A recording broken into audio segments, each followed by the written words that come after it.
women when I say that.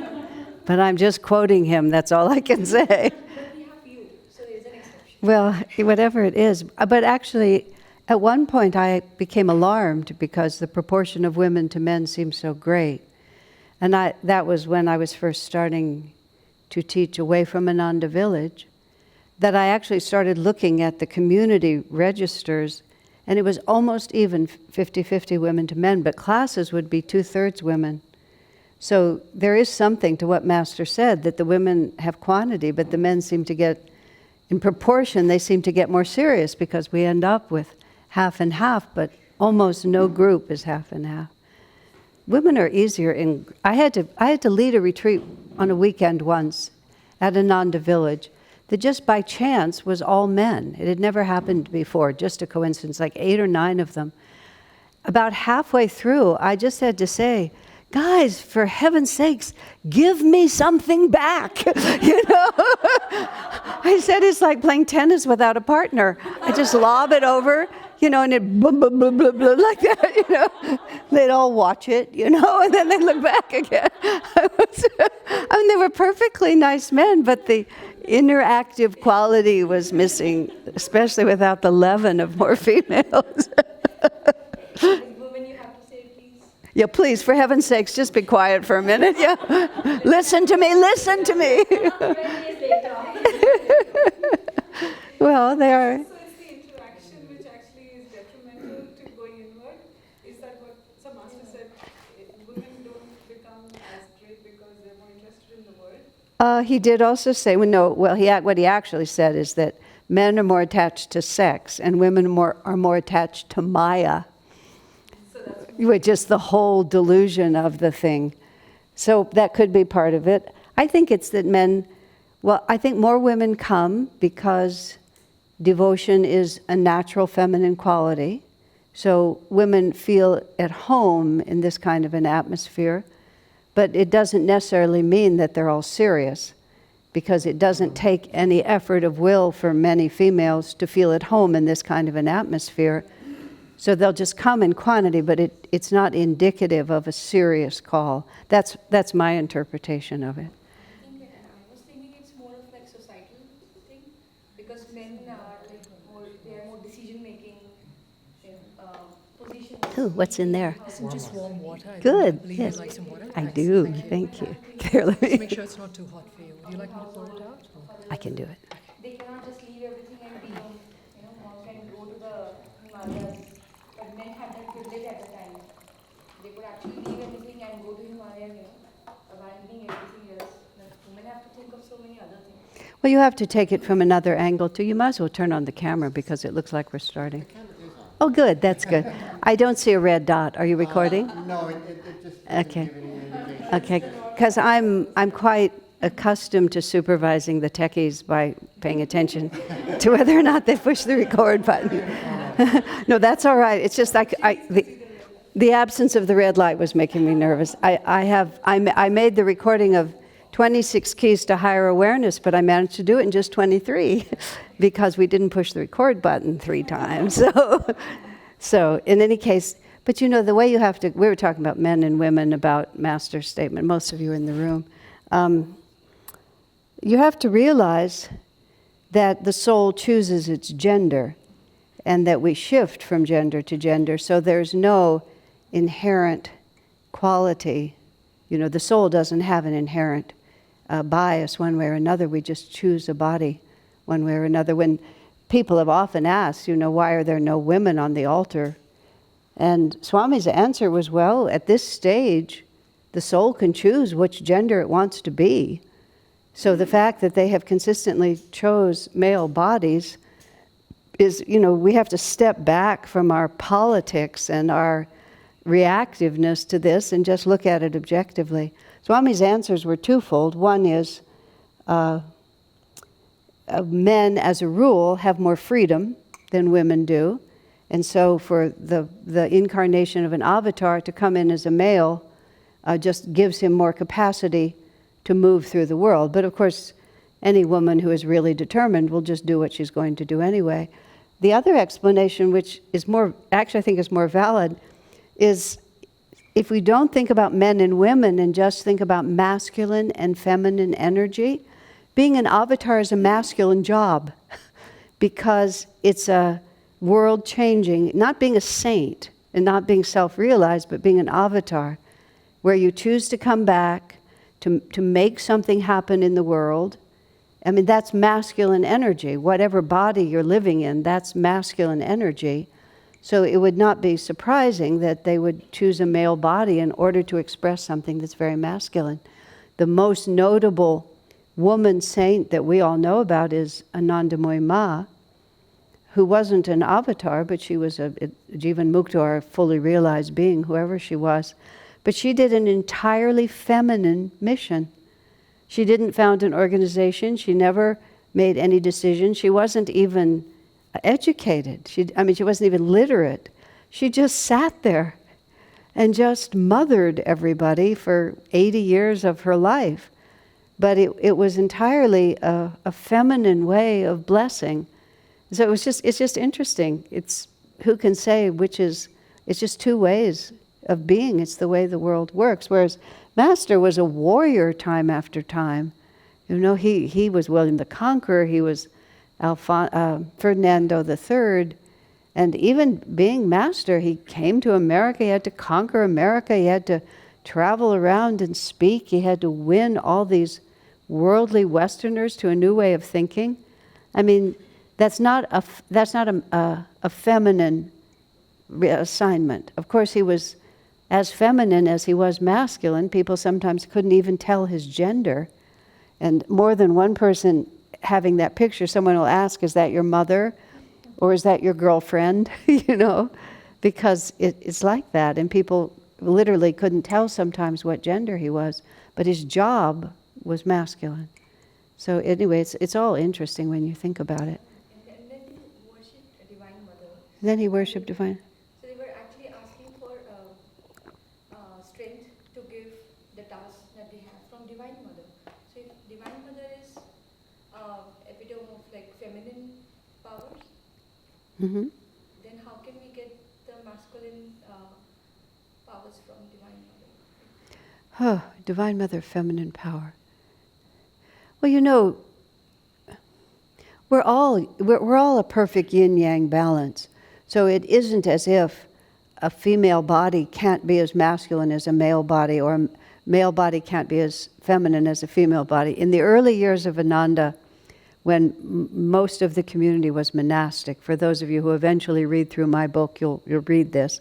And in the early 80s, most of the monastic orders dissolved and a lot of monks and nuns got married.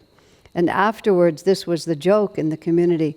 Oh yes, now that so many of the devotees are married, there's really been an exchange of qualities. The women have become much softer and the men have become much stronger. But that was really, it's just like there was no stereotype. Because once you become a devotee, all those stereotypes go away. And ultimately, each one of us has to have access to the full potential of divinity. So you can't really say, and I don't think you can really say that Divine Mother doesn't give you strength. I mean, the only reason we have Divine Mother is so that we will feel intimate and unafraid of God. And so we personify the divine force in something that comforts us, so that we won't be anxious. And that was Master's unique contribution when you trace it through the avatars.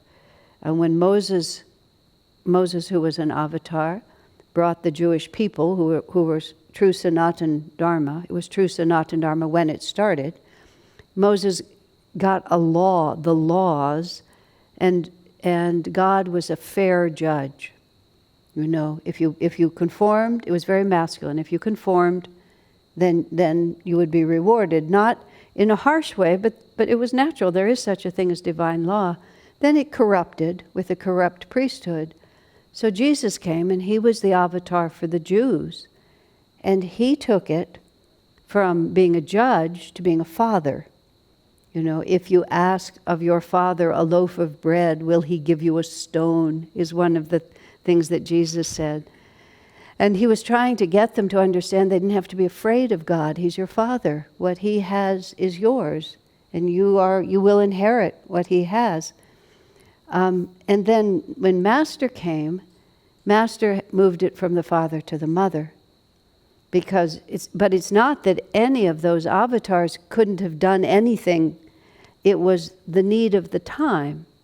It's the age in which they live. It's the same teaching adapted for the age, meaning the yuga, the planet in which they incarnate, the disciples that come with them in order for them to teach.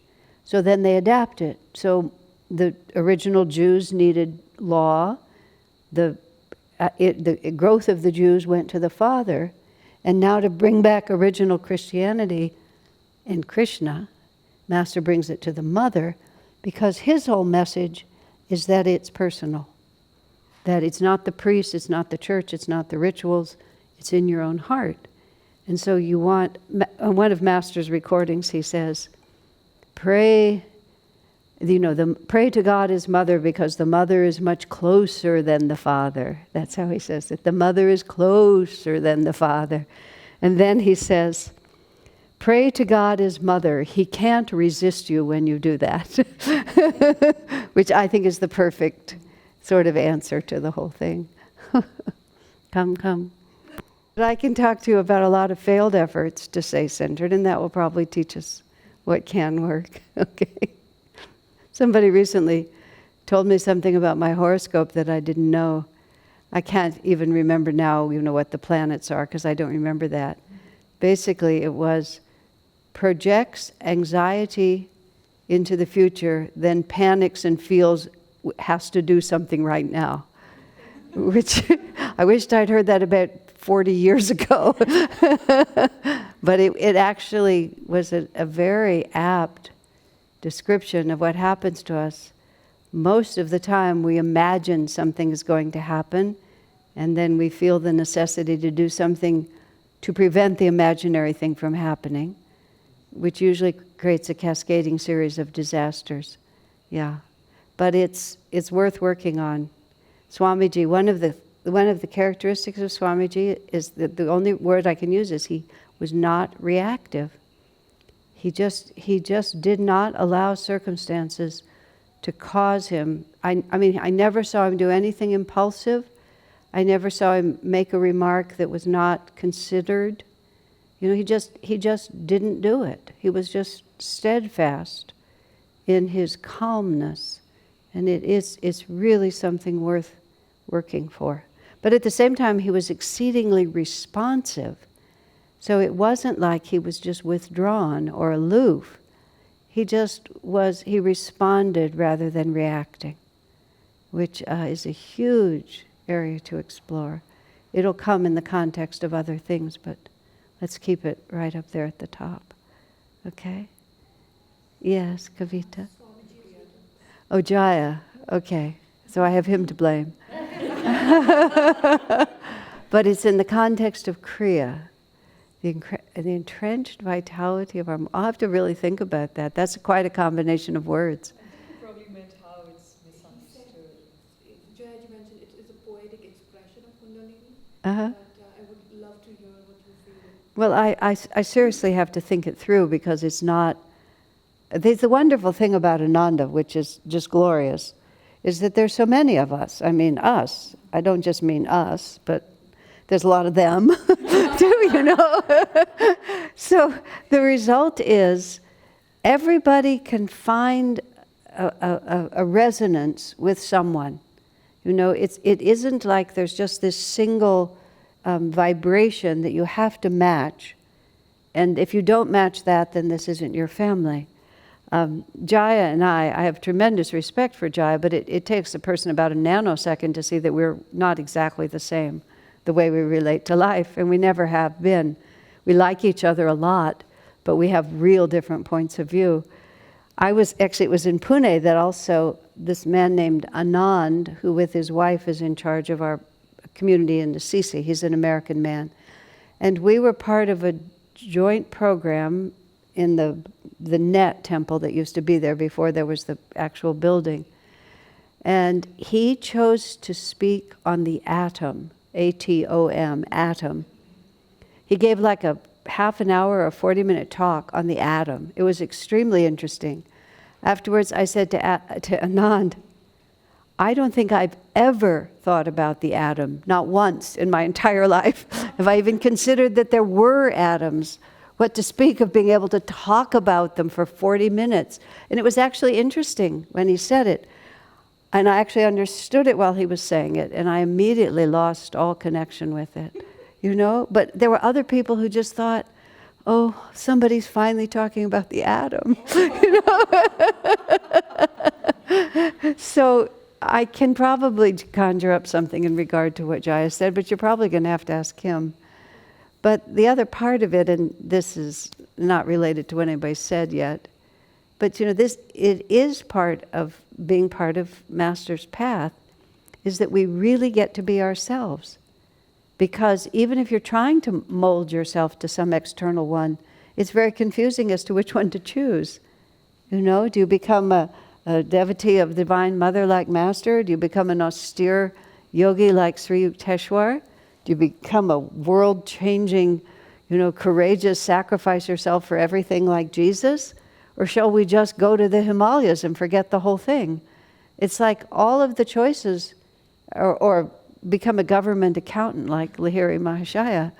You know, it's hard to think of a less sort of spiritually scintillating job than to be a government accountant. But that was what he did. And so it just kind of leaves the door wide open for all of us to just be exactly who we are and to make our spirituality out of who we are, which is, you know, part of the answer to your question, part of the answer to the attunement question, is that what we have to learn to be is ourselves. And that makes this path of self-realization, I mean, any path of self-realization, really very challenging, because we don't get to just make ourselves look like what we're supposed to look like. If you're not really doing it, you're not doing it at all. There's just no, and even at this particular stage of Ananda's development, where we have a very, relatively speaking, low profile, and there's no particular, you know, there's no particular status or networking capability by being part of Ananda. I live in Silicon Valley where our temple is, and you know, nobody comes into our temple because they're going to make good contacts for their careers. There are a lot of other churches and temples in the area where you know, people go because it's the place to be and it's the place to be seen and it's where the other important people come. You just come in because it calls you from the heart, and it works for you if you can make it your own. And if I have an intention with you all for this weekend, it's to have everyone go home feeling more conscious of the fact that my spirituality is the same as myself. And that therefore, that incredible competitive tension that we seem to carry in our society these days can be removed, at least from our spiritual life. And it can become an area of true comfort in our lives, instead of an area of concern that we're not actually being successful at what we're doing. There's no way to fail. It's the only thing you can do where you can't possibly fail. Isn't that comforting? I find that very comforting. There's no way we can fail, because it's who we are. You know, and even if we die, even if we shed this body, we still can't get rid of it. It's just what we are. And therefore there's a great deal of relaxation actually involved in the path. In fact, much of the path is simply relaxing. In other words, letting go of the ego tension and allowing the real spirit just to be there. Well, other questions or comments or thoughts for the weekend? Yes, Garima. A moment ago, we have to be ourselves. But I'll just for fun, I'll talk to you. I was riding in the car with, I was very, I was very cheeky with Swamiji. He liked to laugh, I liked to laugh. We were both witty.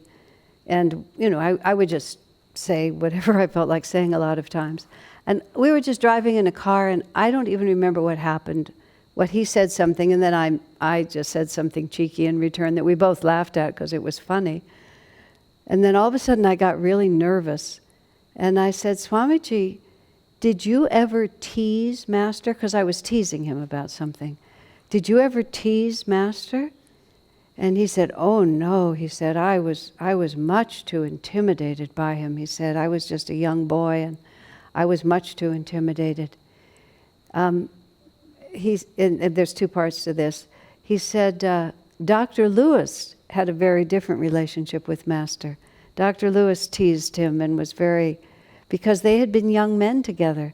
Like Master was 26 and Dr. Lewis was the same age when they met. And they sort of grew up together. Dr. Lewis was always there, and also Dr. Lewis was Master's, Dr. and Mrs. Lewis were Master's first disciples in America at a time the autobiography wasn't published. Master came in 1920. He met Dr. and Mrs. Lewis right around that time when they were, like 26 years old. And Master didn't write Autobiography of a Yogi until 1946.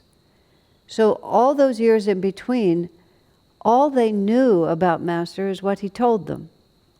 And Dr. Lewis didn't go to India with Master in 1935, so he never saw any of that. There were a few people who came over from India, but not that many. So Dr. Lewis just took Master as he presented himself.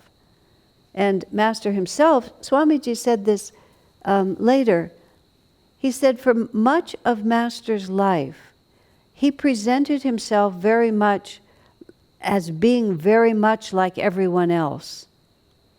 Even in Autobiography of a Yogi, when you read it, Master doesn't make a point of his own realization. That's why Swamiji wrote about Master, because he said Master presented himself as like any other devotee, which made people think that they could just go to India and have the same experiences that Master had without realizing Master's own role in drawing those experiences to him, and that it was the job of the disciple to present to the world who the Master really was, because it just wasn't in his nature to do it.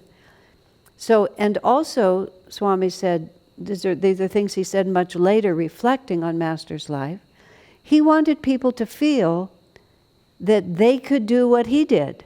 And so he put himself that way. If he had presented himself as an avatar, incarnating for the whateverth time, and all of this realization behind him, it wouldn't have made people feel like there was anything for them in what he was offering. So he wanted to seem like them. Now that's balanced by the fact that one of the reasons he was able to draw thousands of people to his lectures is that he did miraculous healings, and he did astonishing yogic feats like having his pulse be different in two different arms and stopping the pulse in this arm and, just changing his heartbeat and doing feats of strength. One of my absolute favorite, one of the advertisements for one of his lectures was, the words were something like divine will healing through the super conscious force by the Swami from the stage, bring your sick friends, it said. And so it's just like he also had that. But coming back to what you're saying, with Dr. Lewis, Swami said, Dr. Lewis treated Master differently because their relationship was completely different. But most people were more reverential toward him. And Swami said himself that he was just completely overwhelmed. But interestingly, Swamiji said, in 1958, which was now like 10 years later, when Swami came to India and met Anandamoyi Ma, Swami said that he had the kind of relationship with Anandamoyi Ma that he was too young to have had with Master. And not that it was inappropriate to have had it with Master, but that he was too young. But 10 years later, by the time he came to India, he had a very relaxed and natural and mutual exchange of laughter and jokes and complete comfort that he said he would have liked to have had that with Master, but he couldn't bring himself to it. But by the time he got to here, he was able to be that kind of person. So that is a hint, even just right there, of what it's supposed to be. But also, if you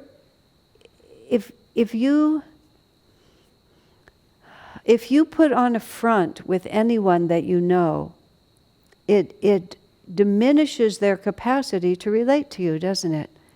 I mean, if we think of our relationship with Master as the perfection of every relationship that we already have, I mean, or rather, let me phrase it differently. All our other relationships are practice. So every positive rule about relating to other people applies 100 times to relating to the Guru, rather than the opposite. Because relaxation and trust and the ability just to be oneself without fear is actually a compliment. I mean, think about it. If in a relationship with other people, when a person is completely open, you always feel like that's a sign of great trust, isn't it? And also that's a sign of a very serious willingness to engage together. And the nature of the Guru's relationship to his disciples is that the Guru is completely ready to give us everything. It's not as if, he has a little schedule here where he's going to parse it out to us a little piece at a time, or where the Guru has a limited amount of energy, and if he gives too much to one, he doesn't have enough for the other. I mean, we evaluate Master as if those things were true. So the only thing that limits the degree of our intimacy and the degree of grace that we receive 100% is us. And so anything that makes you feel more at ease is going to be an advantage. And if it's to be a little cheeky, and if it's to be a little demanding, and if it's to be exactly who you are naturally, and what you see is what you get kind of energy. And then there's one step further than that, which is, Master dwells within us, and he knows us better than we know ourselves. It got to be sort of a joke with Swamiji toward the end. When he would ever ask me, how are you doing, Asha? I would say, I don't know, sir. How am I doing? I just would never presume. Like, how do I know how I'm doing? Why don't you tell me? And it was really the truth. It's like, you know me better than I know myself. I'm going to give you some half-baked idea of what I imagine is true. Why don't you just tell me what is true? And, on more than one occasion, his evaluation was quite different than mine. Sometimes negative, sometimes positive. But still, and I just stopped even trying to be somebody that I wasn't. I mean, I really, as I said, I just thought about it like when my friends behave that way toward me, it's just a total drag and completely ruins the relationship. How could it possibly work with my Guru? It's just common sense when you think about it, once you put all the fears aside, like that. Yeah. Because it's no less reverential to be at ease. It's, Master's your mother. That's the best way to think about it. Yeah. Yeah. See, again, I take it back this way. If somebody really trusts me enough to be completely natural with me, I feel complimented, not disrespected. I feel like that's a sign and a way of great respect because they trust me so much. I mean, I'm not talking about any special role I have. I just mean our friends, If your daughter, if your son really will bring you whatever is happening with them and present it to you without any inhibition, that's a great compliment to the parent rather than a lack of respect. So that's how we should think about it. But it's a very important question because sometimes we do think we have to put on a face. And the other part of it is you're not fooling anyone. All you're doing is really setting up a distance between yourself and the Master, just as it would be true in a one-to-one relationship. Yeah. And it's we who are afraid, usually. I mean, that's why people don't open to one another, because they're afraid. And so why? Afraid of being seen, afraid of being judged, For a period of time, I worked for Swamiji as his secretary, and he was writing the path during that period of time, and therefore he spent a lot of time in seclusion. The circumstances, the physical circumstances, his house was inaccessible and most people didn't know where it was, and there was no internet, no phone, and I worked in a more public area. So most of the time, if you wanted to contact him, you had to contact me, and then we set it up that way so that his privacy would be protected. So pretty much anybody who wanted to see him had to ask me first. I kept the calendar. And then often on Sunday afternoons, Swamiji would give interviews. He would give private counseling sessions. He would give the Sunday service, and then for a few hours after, he would meet with people. And in the summertime, which is where most of this happened, his house had an outdoor porch. It was just a small dome at the meditation retreat. A few of you have seen it, the small dome at the retreat with this porch. And in order just to keep his time well used, someone would be inside and somebody would be outside, and then I would be the gatekeeper. And I began to realize that my job, sitting outside with whoever was going to talk to Swami next, was to just hose them down and just relax them a little bit. But the mental attitude, this is what it came down. People, many people, not all, but many people were aware that Swamiji had expanded vision. And therefore, when he would look at a person or talk to a person, he didn't really say these things explicitly till much later. But you had the feeling that he knew who you were. And so almost everyone was terrified that he would see them for what they were and that he would judge them harshly. And so on one hand, they wanted to have a conversation, and on the other hand, they were terrified of it. And I gradually began to learn how to explain that almost everybody you know is judging you pretty continuously. You know, they're thinking your hair doesn't look as good today as it did yesterday, and that shirt's not very flattering, and is that the best car that you can drive? And why did you say that? I mean, we're just like that. We're always evaluating each other, even if we're not terribly harsh. We're always doing it. I would say to people, Swamiji is the only person you'll ever meet who's not going to do that to you. This is the one relationship in your life where you don't have to be concerned. And it's so interesting how, because they were really talking about ourselves.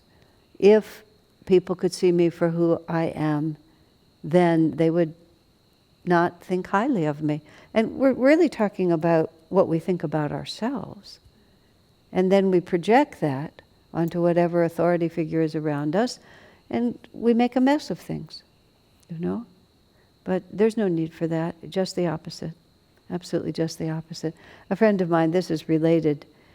There's in the book, Loved and Protected, which is stories of God's intervention in people's lives, which I think is a really terrific book because of the stories in it, not because of the person who wrote it, just because of the stories. One of them, and I quote this story all the time, one of them is from a man who had a very serious drug addiction problem. He's a longtime member of Ananda now, but he was a serious drug addict. And the little story starts by him saying, you may think it's incompatible to be the disciple of a great master and also be a drug addict. He said, but I'm here to say you can do both of them at the same time, which is really the truth. And then he said, of all the many things that Master said about how to be a disciple, he says, you won't be surprised to hear that my favorite was, if you're going to do it anyway, take God with you. And then he said, so I took Master to a lot of places I don't think he would have gone on his own. But the whole reality of that story, and that's how the man told it to me exactly, and eventually he took Master to jail with him, you know, into very tough, rather humiliating circumstances, and tells the story of because God and Guru were with him, he completely transformed and came out of it on the other side differently. But I love that part. If you're going to do it anyway, take God with you. And you know, I took Master to a lot of places he wouldn't have gone. But you can see what intimacy that implies. You know, that's a real trusting love relationship. And who cares if you're a drug addict? I mean, if drug addiction, which he described, he suggests that, that it's great for every devotee to be thrown in jail as he was.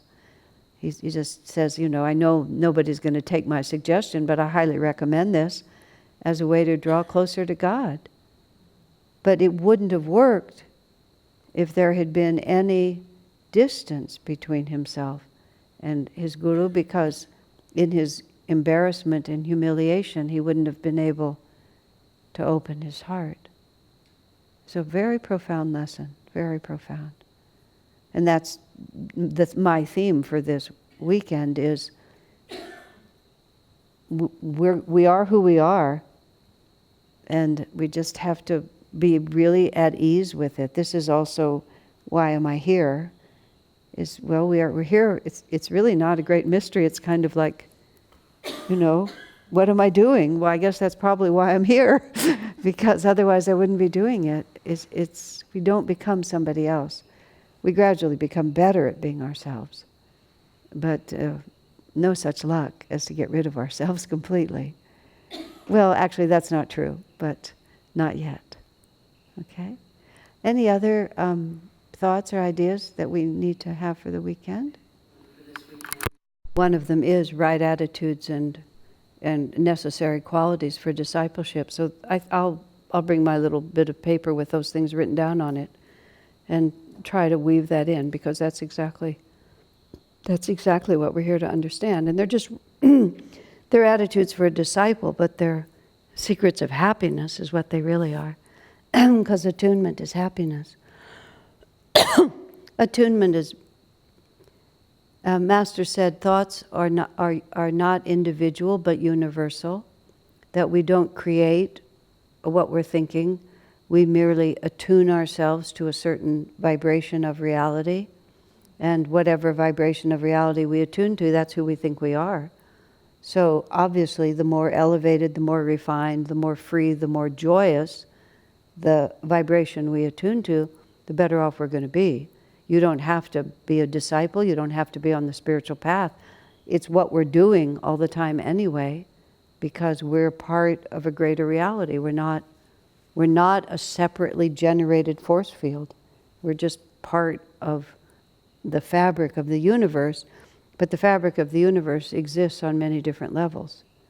An interesting thing to contemplate is the worst criminal in the world could become a perfect saint tomorrow, because the only difference is in how they behave. And when you sort of stop and think about that, you realize that there's absolutely nothing fixed. This person is evil because he's an instrument of evil. If he stops being an instrument of evil and becomes an instrument of good, in that moment he becomes a saint. He may have a dark past, but that's not who he is anymore. When you really feel the implications of that, you realize how mutable our self is. We tend to think of ourselves as being so rigidly defined, but if we become a channel for a different kind of energy, we become an entirely different person. Usually the shift takes a little more time, but even if it takes time, you still become something completely other, which is a very liberating thought, because that means nothing lasts except eternity, eternal bliss.